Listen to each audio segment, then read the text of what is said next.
មនុស្សម្នាក់លួចស្រឡាញ់គេប្រៀបដូចក្តីស្នេហ៍ទន្សាយលេព្រះច័ន្ទតួច័ន្ទនៅឆ្ងាយប្រាណតែចិត្តចង់បានច័ន្ទមកក្បែរងងខ្លាំងណាស់បេះដូងខ្ញុំមួយនេះខួរក្បាលមួយនេះសួរត្រង់ខ្មាស់គេឬអត់ល្មមហាមឃាត់ឲ្យចិត្តសម្រាខ្លាំងទៅឆ្ងាយណាស់អោកាដែលសង្ឃឹមគឺស្មើនឹងសូនចិត្តមិនបដូររិនគិតប្តេងផ្ដាំងស្អប់ខ្លួនឯងណាស់ចូលចេះខ្លាំងចុងក្រោយដេកឈឺចាប់ម្នាក់ឯងនៃព្រឹងដល់ណា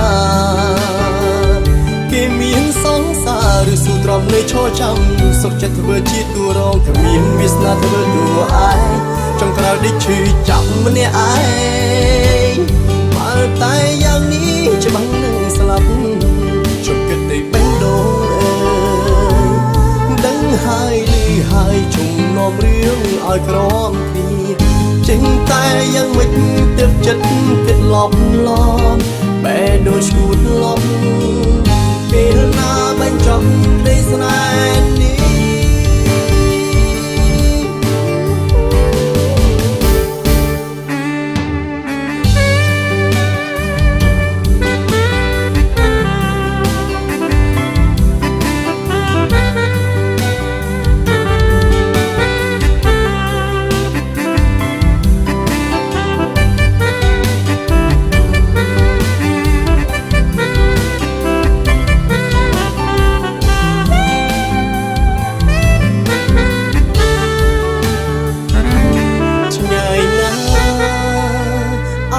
ដែលសង្ឃឹមគឺស្មើនឹងសូ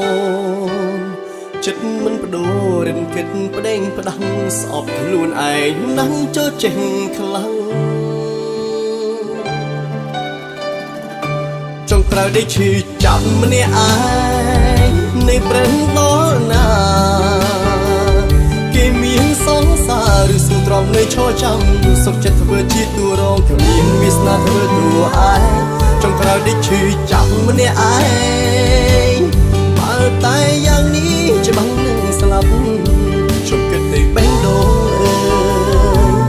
ដឹងហើយលឺហើយជុំនាំរឿងឲ្យក្រចុងក្រោយដេកឈឺចាប់ម្នាក់ឯងនេះព្រឹងដល់ណាគេមានសង្សារឬស៊ូទ្រាំនៅឈរចាំសុខចិត្តធ្វើជាតួរងគ្មានវាសនាធ្វើតួឯងចុងក្រោយដេកឈឺចាប់ម្នាក់ឯងបើតែយ៉ាងនេះច្បាស់